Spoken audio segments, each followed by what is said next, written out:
Hello, everyone. Welcome to our book launch tonight with Dr. Ben Wynne and Something in the Water, A History of the Music in Macon. We are so glad you could join us. We are very excited because Dr. Wynne has become a somewhat frequent guest, and we are glad to have him. Welcome, Dr. Wynne. Glenn, thanks. Always good to be with you. So, you just write a lot of books, and they're all good, but this is the new one, so we wanted to take an opportunity to hear a little bit about it and ask you some questions. So could you tell us, just right off the bat, what drove you or inspired you to write this book, and how did you go about writing it?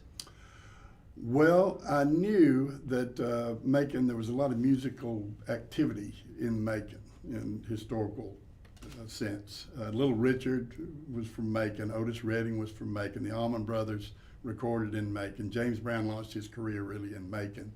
So I knew there was a lot of stuff happening down there. I only knew kind of the surface, what was on the surface. And what happened, the editor from Mercer University Press just sent me an email. I had done a previous book about blues and country music, and I believe he had seen that. And he sent me an email, asked me if I was interested in writing on the history of music in Macon. And just to show you how these things work, the original email he sent me somehow ended up in a spam folder. You know, I didn't see it. And then I accidentally saw it like a year later. And so always check your spam box. Yeah, always check on that. And so I saw it and I thought, oh gosh, it's been a year. He's going to think that I was rude, not even returning the email. But I contacted him and told him, sure, I was interested. I was still interested. If they were still interested, I was interested. And so I decided to do it. And turns out Little Richard, Otis Redding, and the Almond Brothers, all that was just scratching the surface. There were a lot of other layers to it. And Macon's a very interesting place in general. Great culture there and a lot of things going on. So it was a pleasure to research it.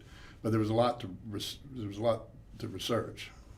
So when you were getting ready to research it, I mean, I'm sure folks are interested. How do you start that? Do you just start a Google search? Do you head to the You scratch your chin like this is the first thing you do, and you look very like you're really concentrating on something. And no, I took what I knew, which was really not that much, and got some newspaper databases, and I went down there. They have a very good library that has a lot of local history in it, and I visited that, and I got a database that had the Macon newspapers on it. And then once I had the database with the Macon newspapers, I mean, you'll be going through that, and it'll mention this name or that name, and then you'll have to go and try to find stuff on these individuals and on these institutions that are down there. They've got Wesleyan College, Mercer universities down there, and they all had choirs and glee clubs. That was part of the mix.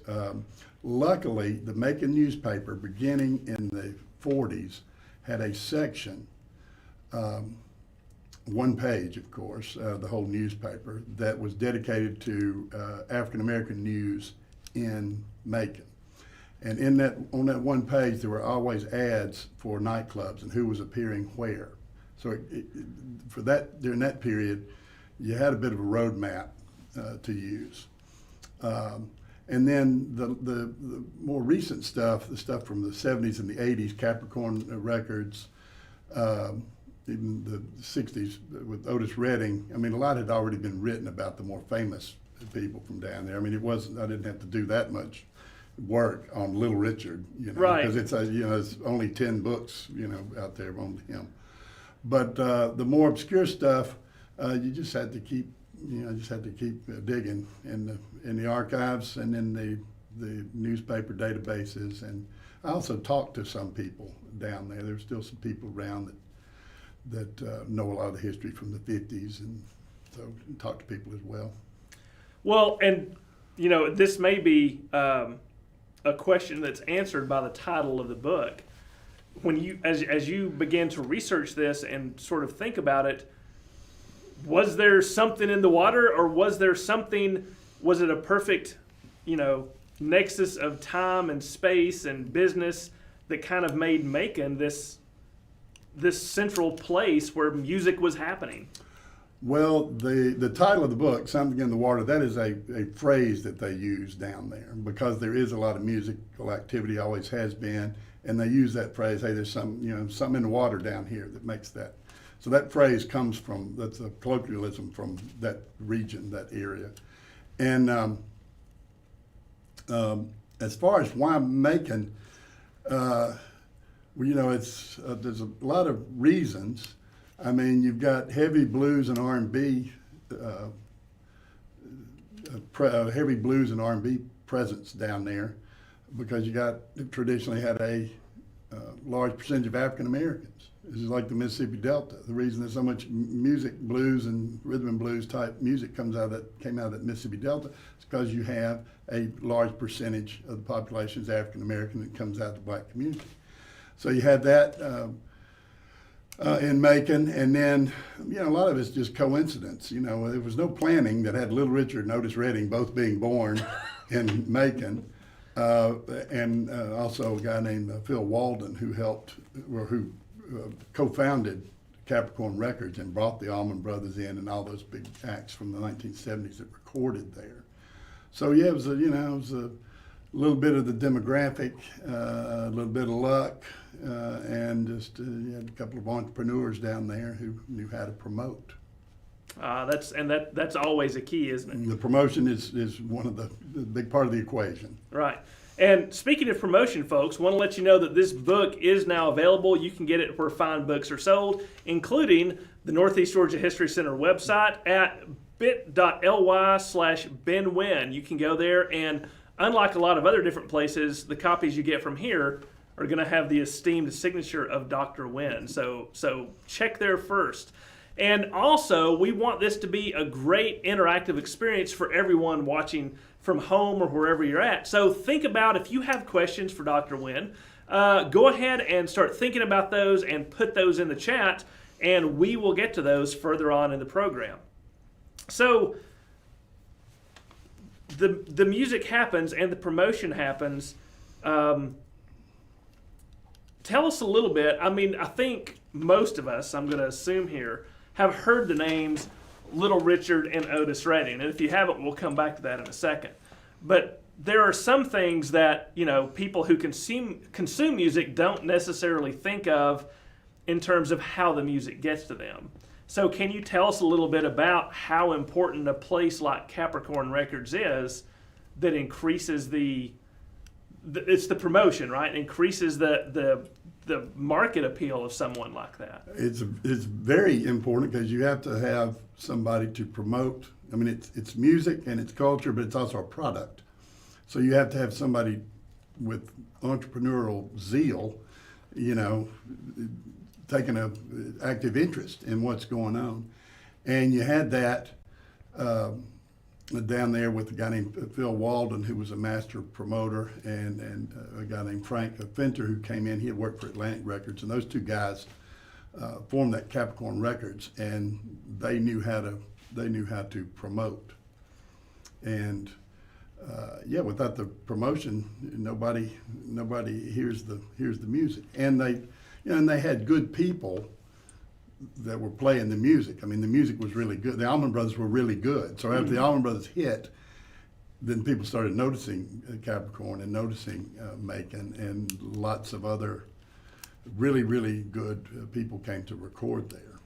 And I guess that's sort of the trick too, is the people at Capricorn and other places like that are having to go out to the nightclubs and to the juke joints and places like that, and kind of be totally plugged into that music scene, right? To know what is going to be good enough to promote. Yeah, you had to have an eye for talent and know what was probably going to sell. And then, like anything else, again, it's always a little bit of luck. The right person hears it at the right time, and they get a distribution deal with a larger label, and it just kind of snowballs. And it was really that Capricorn operation. I mean, it was a phenomenon of the 1970s. I mean, in the 1970s, I mean, it was a big deal in the music industry, and it was all headquartered down there in Macon. Right. Well, tell us how it's a big deal and who the artists were that made it a big deal. Well, the Allman Brothers were the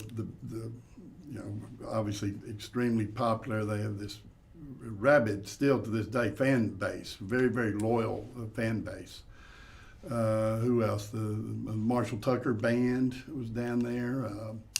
They were very popular during the 1970s and afterwards. There was a band called Wet Willie, which some people might know about.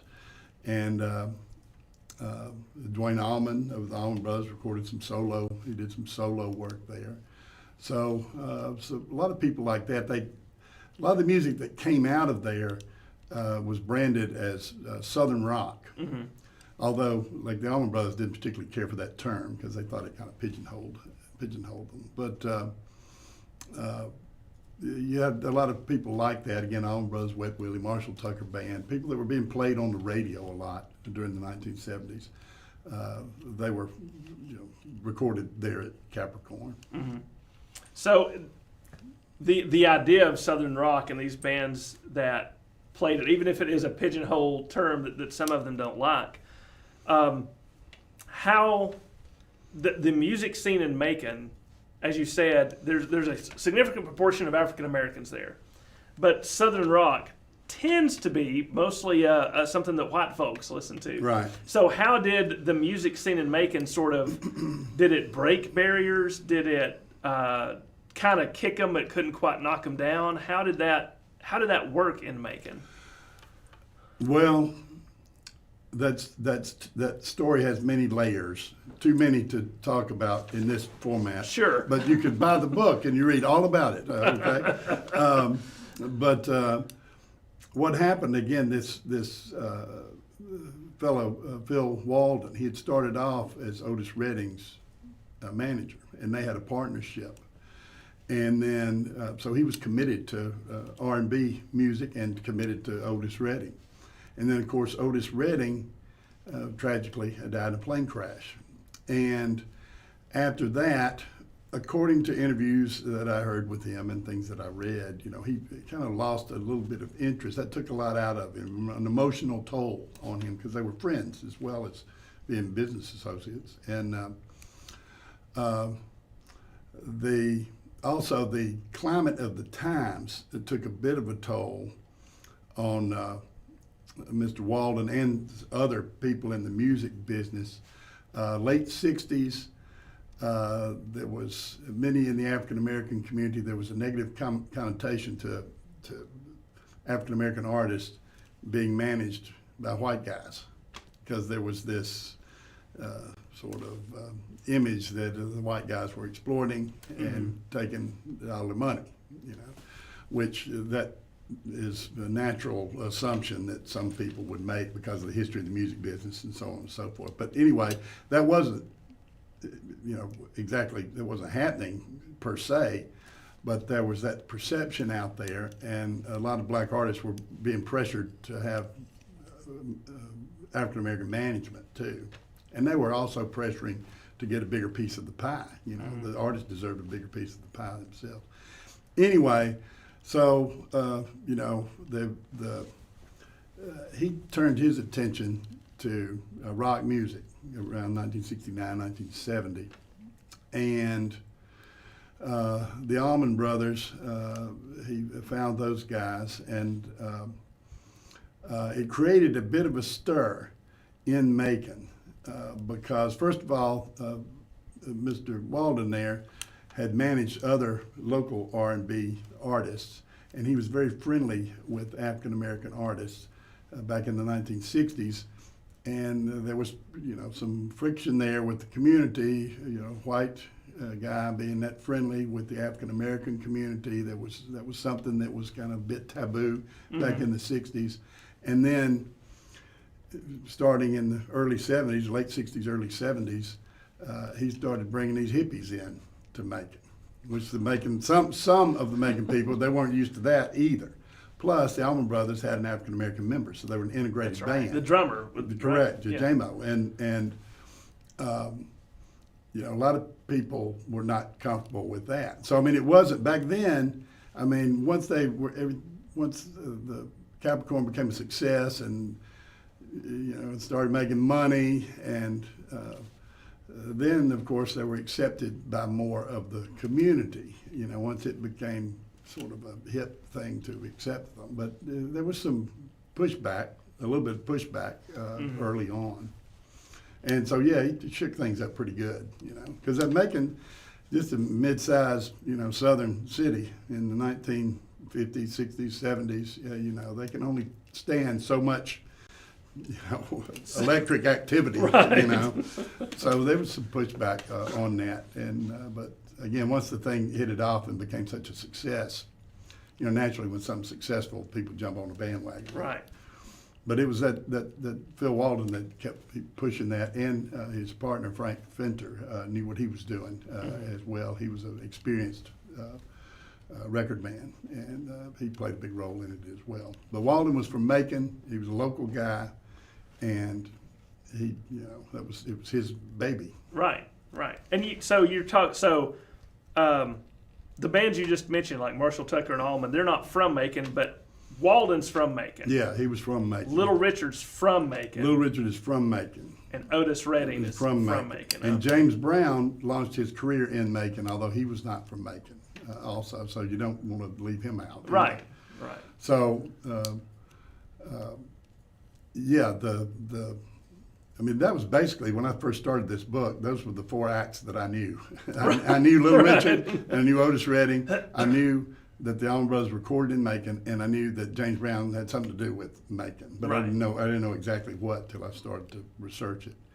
But yeah, the Capricorn stuff of the '70s is really interesting, and there are other people that have done more work on that era. Mm-hmm. That's just one chapter in my book. There are others. If you read the acknowledgments in the front of my book, it's a roadmap to other works by other people that have done a lot of work on that period.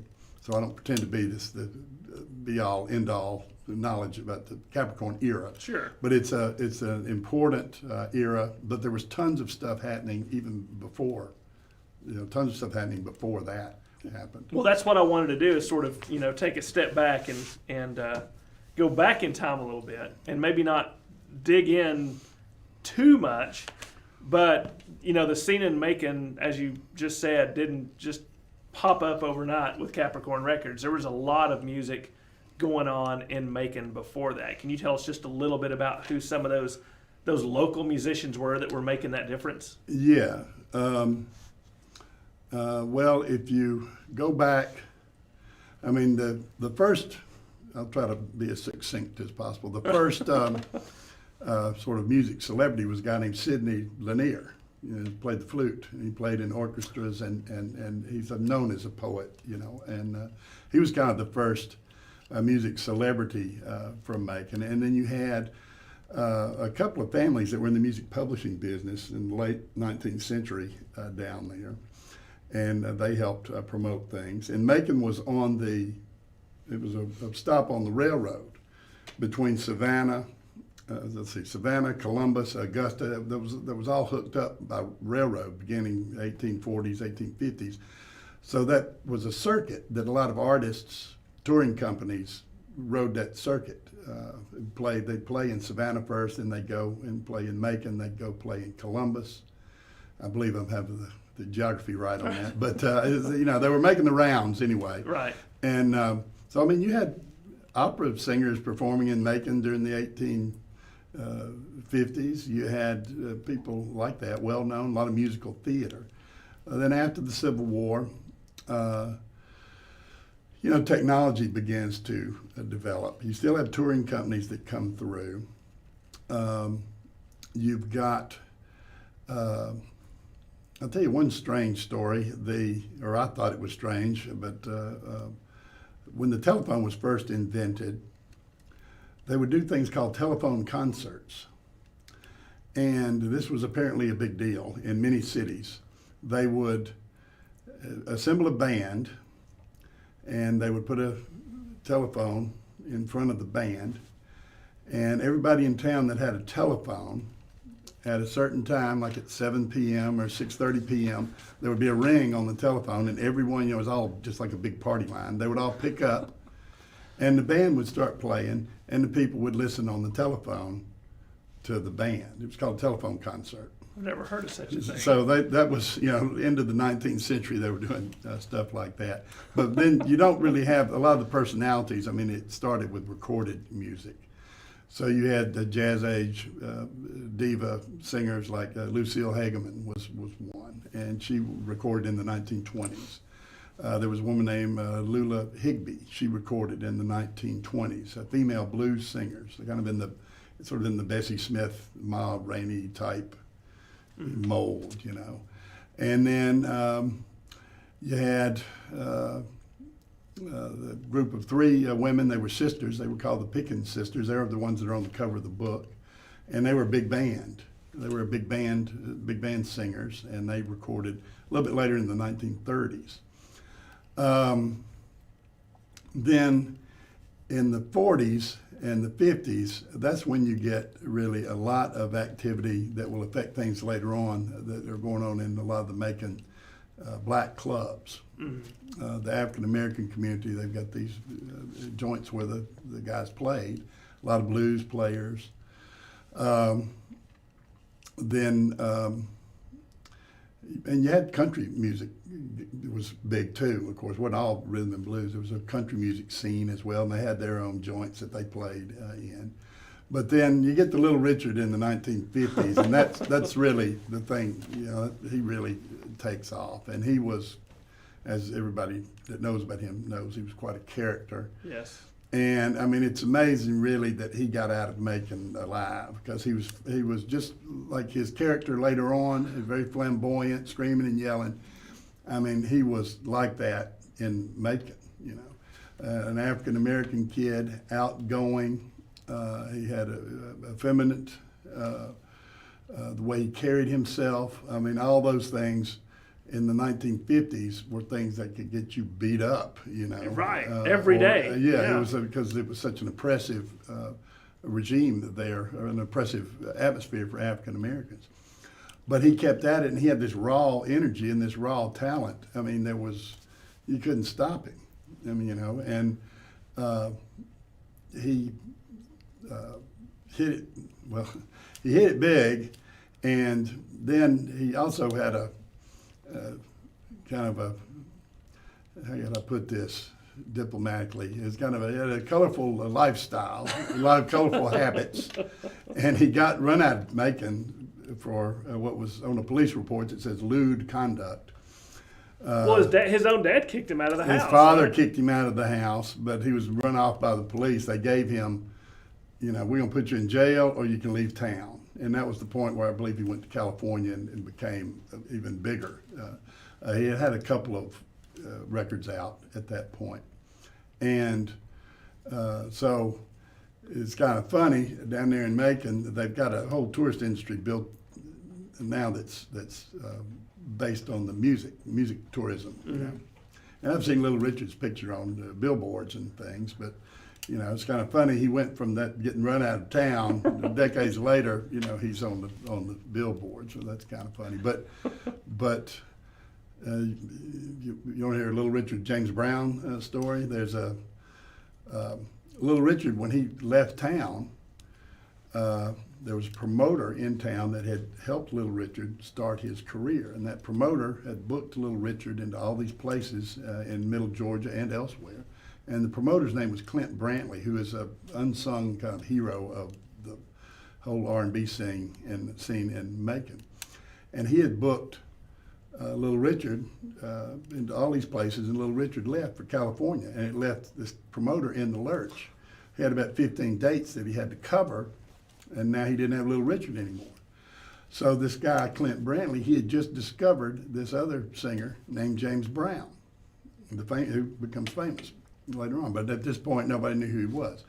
So Clint Brantley dressed James Brown up like Little Richard, put him in a car that had a thing on the side of the car that said The Fabulous Little Richard, and he sent him out to these places to be Little Richard for about 15 dates because he figured, well, these places, a lot of people have been drinking all night and the lights are low and they don't really know. This was before technology. A lot of people didn't know exactly what Little Richard looked like. So he pulled that off. So there was a point in time when James Brown went out on the road impersonating Little Richard for a very short period of time. And Little Richard and James Brown, though, once James Brown hit it big, they had a major kind of rivalry. There was a little bit of bad blood, although later on they, claimed that they were both good friends, and I think they got along okay later on. But for a while there was a rivalry there. And Little Richard always used to say that he discovered James Brown, which is not completely accurate. He bailed and made it possible for James Brown to be sort of. I mean, it's a more complicated story than that. Yeah. But they both got to wear capes, so it all turned out. They both got to wear capes. That's right. So that was good on that point. But James Brown made his first record down there in Macon, a record called "Please, Please, Please," that kind of helped launch him. It was recorded at one of the radio stations. Huh. So we, if you are ready, I think are going to go to our audience and see if they've got any questions. Are they easy questions? We don't know, but okay. They've got to be kind of easy, and they can't give the entire book away. That's the key. So okay, fire away. Yeah, Libba, if you will go ahead, we will see what kind of questions our audience has. All right. So thank you to everyone who's watching, and thank you for your questions. If you haven't submitted your question, you may do so in the chat. So our first question is about the Pickens girls that are on the cover. Can you tell us a bit about their career? We understand that they started quite young. They started very young. They started singing and like many people, church gatherings and informal family gatherings and things like that. And they had talent. Obviously, they had talent. There were actually 4 Pickens sisters at one point, and one of them stopped and later became their manager. But they were discovered during the 1930s when, again, it's about being in the right place at the right time. The 1930s, the record companies and the radio, people that had the radio stations, were big on promoting sister groups, like the Lennon Sisters. You remember, maybe that's the people know the Lennon Sisters, and there were other sister groups. I can't think of the names like now. Like the Andrews Sisters? Andrews Sisters, yes. Yeah, thank you. That's what I was trying to think about. But there were Lennon Sisters too, somewhere in the mix. Anyway, and so the Pickens sisters had talent. They were signed by NBC Radio, and NBC's rival, CBS Radio. They had sister groups. It was a kind of a cookie cutter kind of thing. Or you get a group that's got 3 sisters in it who can harmonize, and people were buying those types of records. So they had a pretty good run for about a decade, and then basically they, 2 of them, of the 3, got married and retired from the business. And then the oldest one, Jane, she had a career of her own. She ended up having her own radio show, and she had a bit of a solo career and went further with it than the 3, the other sisters did. And then they would reunite every now and then for Pickens Sisters reunion. Mm-hmm. And they were on TV a little bit in the 1950s and a little bit in the 1960s. Their career, they were at their peak during the 1930s probably. And again, like I said, Jane Pickens had a bit of a solo career after that. Right. Very good. And our next question comes from Karen, and Karen wants to know, what made you want to be a writer, especially a writer and archivist of Southern history in particular? It was the only thing I seemed to be any good at. Was I don't know. I just find it interesting to research things, and the South has you got a lot of intricate layers of Southern history that you can dig through as you're researching Southern history. And music, of course, is a major part of the cultural makeup of the South, so that's an interesting topic to research. So it's just something I enjoyed doing, and I could write a little bit, and so I tried to parlay that into writing a few books, and got lucky and got a couple of them published. Right, right. Yeah. And I will say too, he's sort of a paradigm for historians, because the first works she did were sort of Civil War focused, which is real.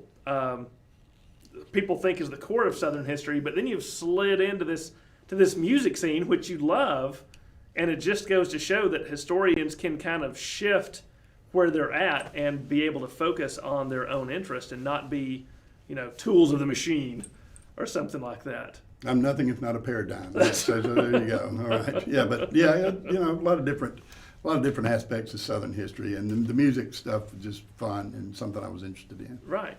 Now, did you find that studying and researching music was different in your research process? The types of sources that you had to rely on, how different is it from something like the Civil War?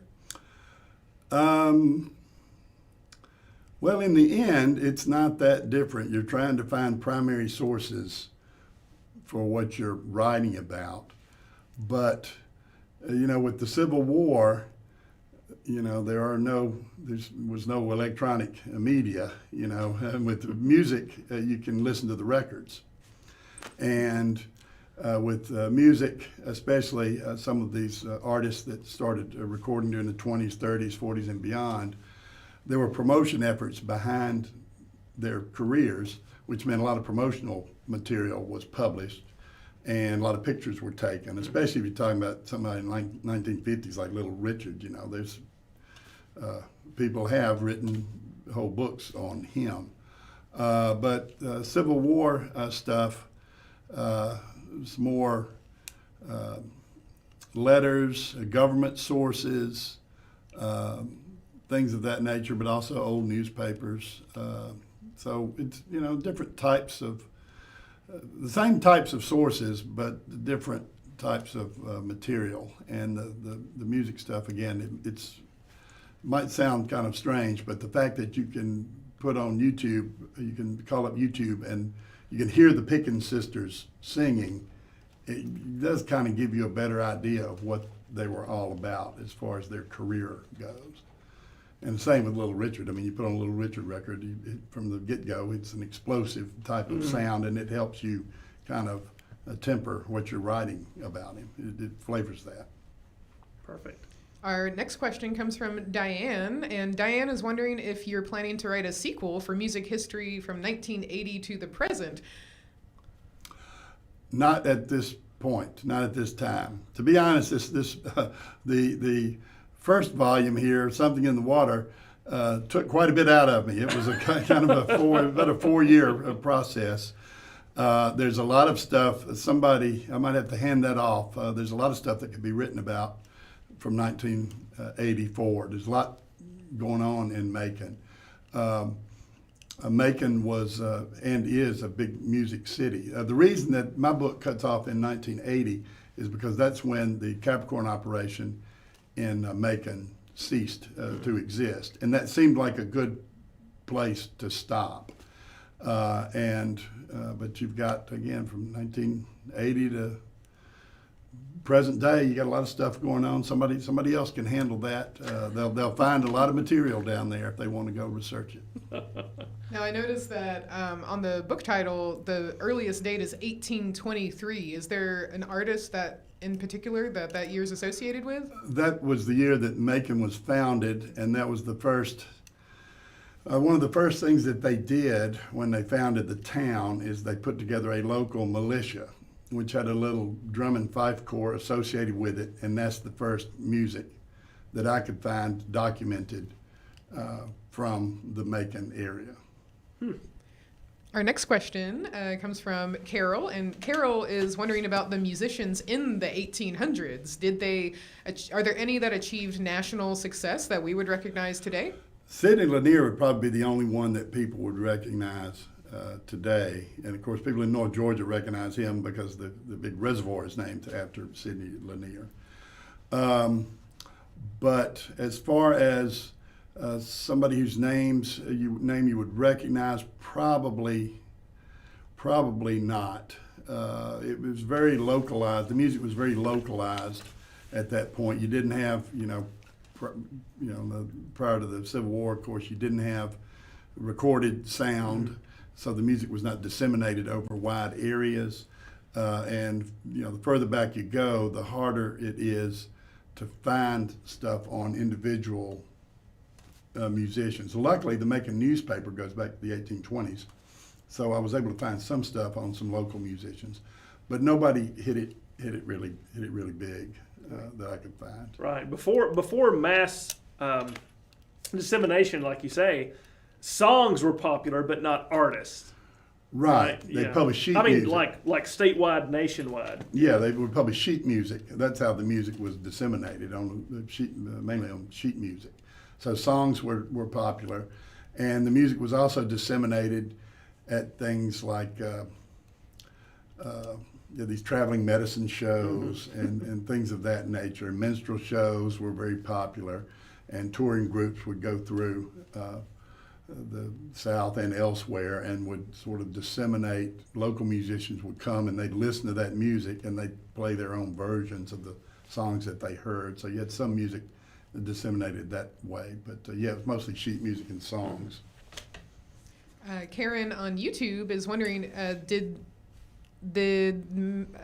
was there any competition with Motown? Okay, so in Macon, Georgia, was there any competition with Motown records, I guess, between Capricorn records? I don't think there was a direct, competition other than everybody wants to sell more records, be the guy, they want to be the business that sells the most records. But of course, those Motown artists and that starts in the 1960s. Capricorn started late 69, 70, right along in there. So Motown was already, I guess, up and running by the time Capricorn hit.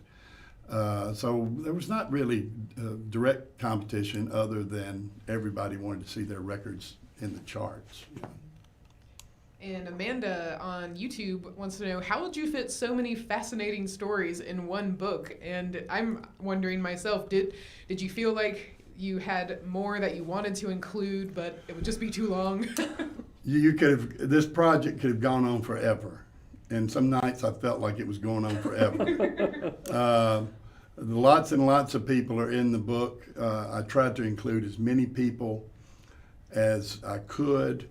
And I think I've accomplished that to an extent. I could not include every single person, even though I tried. There are probably some people that I missed. But I tried to get as many people. I mean, I've got the names of the 5 people that started the first Otis Redding fan club in Macon. They were like 12, 13, 14-year-old kids. They're probably in their 70s now. But as far as these artists go, I tried to include as many as I could. But I'm sure I didn't get everybody. And I'm sure someone will eventually start pointing that out to me. But I did the best that I could, and I think I ran the gamut pretty well. Are there particular artists that are not as well known that you want to encourage folks to research themselves or listen to? I'll tell you about one guy. He was not an artist, but there was a guy down there named Clint Brantley in the 1950s. This was one of the most interesting characters I discovered. Clint Brantley was the local promoter. I mentioned him a little while ago. Clint Brantley had a major hand in starting Little Richard's career, booked him all over the place in Middle Georgia and elsewhere before he had hit. He also is the guy that, if you had to pick one guy that discovered James Brown, you would pick this guy. So Clint Brantley was, you could make a case anyway, you could make a case that he was responsible for helping launch the careers of Little Richard and James Brown. Okay, so, but nobody knows his name outside of Macon, or very few people know his name. And a guy like that deserves a lot of credit, and I gave him a lot of credit in this book because, from Little Richard and James Brown sprang, all this other music, Yeah. And he was a guy that was hidden and in the background, and but he had a huge, if you take Little Richard and James Brown out of the American musical equation, it really messes it up. It really, those are two really important fellas, and this guy was involved in launching both of them. Well, Little Richard invented rock and roll to hear Little Richard tell. He was the architect, as I've said right. many times. Yeah. And he takes Little Richard, read many interviews with Little Richard, seen many interviews. He takes credit for discovering James Brown, the Beatles, the Rolling Stones. He takes credit for all of it. And he didn't quite discover all those people, but the Beatles and the Rolling Stones and people like that, were obviously very, very heavily influenced by Little Richard. Well, yeah, he sort of kicked in that door, and a lot of people followed after him, right? Yeah. Little Richard was, a major figure. They call Elvis Presley the king, and Elvis Presley did what he did, and he had a major role in the development of rock and roll music. But Little Richard, that music came out of the black community, and Elvis Presley was a great purveyor of African American music, but he was never quite the real thing because he was not African American. And Little Richard, he was the real deal, screaming at the top of his lungs and bawdy and flamboyant and everything that he was. If you wanted to, like they say, if you look up rock and roll in the dictionary, Little Richard's picture is there. So he was the real deal. Our next question comes from Lisa, and Lisa wonders, any interesting stories about Cher in Macon while she was married to Greg Almond in your book?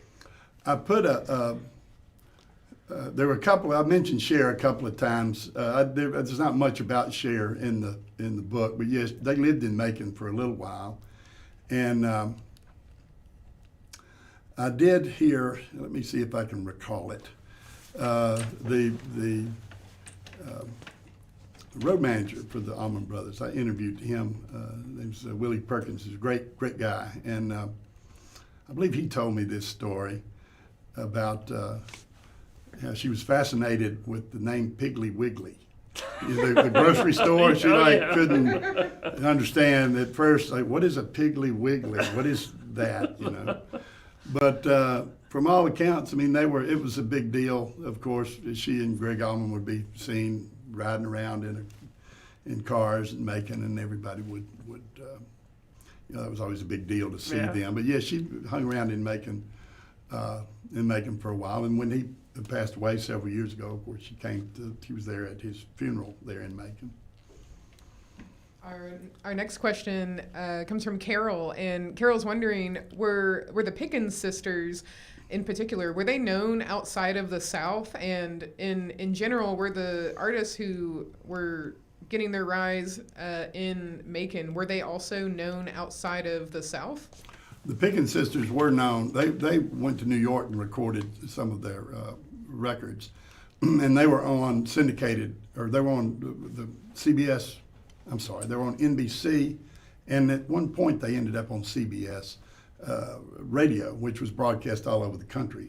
So they were known. The Pickens sisters were known all over the country. Now their run, they were popular for several years.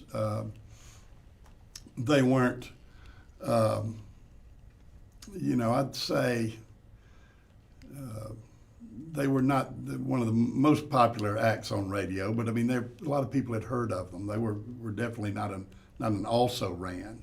Mm-hmm. They were not obscure. But they were known. And Lucille Hageman from the 20s, she was well known in the African American community in places like Chicago and New York, Cleveland, Ohio, because she toured a lot also. And I think is that the picture of Lucille there. She had her own band, and she toured around. So she was well known, and for a while she was. It wasn't her radio program, but she sang on a radio program that was broadcast from the Cotton Club in Harlem, which had a big audience in New York. So she was well known. So some of these people became well known nationally. And can you tell us about some of the music venues in Macon? Do they still exist? Can they be visited to this day? Yeah, the There's the Grand Opera House, which it has a rich history. They still, it's been modernized and it's a great venue, and they still have all kinds of things that happen there. They're probably the oldest. Well, I can't say it's the oldest, but the place with the most interesting history to me is a place called the Douglas Theater, which was an African American theater that came into being in the I think 1918, 1920, somewhere around there, and it was owned by a guy named Charles Douglas, and he was the leading African American entrepreneur in Macon. And the Douglas Theater, I mean, it was a big stop on what was called later on the Chitlin Circuit. So lots of African American artists passed through and performed at the Douglas Theater. And it was restored a good while back, and it's now a famous landmark there in Macon, and you can go and tour that. And it's got its own kind of walk of fame out front. They put photos of, not photos, but in the cement, they put cement pressings of famous artists that are associated with the place. So some of the places are still there. And Diane is wondering, have you ever met in person any of these famous musicians you've written about, or have you seen them perform live, such as the Allman Brothers? I met Greg Allman one time, a long time ago, at a music festival, but he wouldn't know me, and that's the only brush with fame I have with the Allman Brothers. I had all the albums. I've never seen them perform. After 1980, I mean, there were different versions of the Allman Brothers. That original version from the early 70s, I was a little bit too young to go to concerts then. I was born in 61, so I was like 12 or 13. But certainly all my friends knew about them. In researching this book, I interviewed some people that were associated with some of the groups down there, but I did not meet anybody that was in the Allman Brothers or anything like that. I did an interview with their road manager, again, a guy named Willie Perkins, who was heavily involved in all of that. He was a great guy to talk to. And there was a guy named Newton Collier that I interviewed him as well. He was a trumpet player, played with Sam and Dave. If you remember Sam and Dave, I'm a Soul Man, that group. He toured with them. And he knows just about everybody down there in Macon, and he was a great resource. Well, we are nearing the end of our time. We do have many thank yous in the chat from Amanda, from Diane, from Karen, from Jamie, from thank you to everyone who's joined us. And Dr. Wynne, would you mind if you want to just conclude with, what do you hope folks will take away from Something in the Water? Well, first of all, thanks for listening to me blather on about all of this for an hour. I appreciate you listening to me. I appreciate Glenn inviting me here. It's always great to come to the Northeast Georgia History Center. And I hope that people will get out of the book. What do I hope they will get out of the book? Well, I hope they like it. If they like it, I hope they tell their friends. If they hate it, I hope they don't tell anybody. I hope they get out of it that Macon is a very special place with regard to music and music history, and it is a place worth visiting and worth checking out. There's an Allman Brothers Museum down there. That's a great place to visit. I think they just opened up Little Richard's childhood home as a tourist attraction. The new Capricorn, the Capricorn Studios were recently refurbished and redone, and they're actively using that as a recording studio. And that's a place that's definitely worth visiting. So there's a lot going on down there in Macon, and they're very proud of their heritage. Hence, they take an active interest in preserving it. So if you're into music, you might want to go spend a little time in Macon. That would be one thing I'd like for people to know. Fantastic. Well, that's all the time we have tonight. Thank you for joining us. The book is available. It's published by Mercer University Press. And like I said, you can go to bit.ly/BenWynne to get a signed copy from the History Center store, or you can jump on Amazon or places. The official release, you said, is not until Saturday, but It's Friday, I believe. Friday. But it's available now, where all fine books are sold. that's right. And this is a fine book. Thank you so much for joining us. Thanks, Glenn. I Thank you, appreciate sir. it. Folks,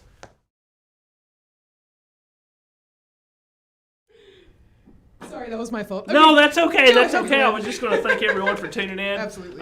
Thank all of the folks who continue to be a part of our broadcast here. And if you're ever in the Gainesville area, you can come and visit the Northeast Georgia History Center. But until we see you again, stay safe and take care. Bye, folks. So long.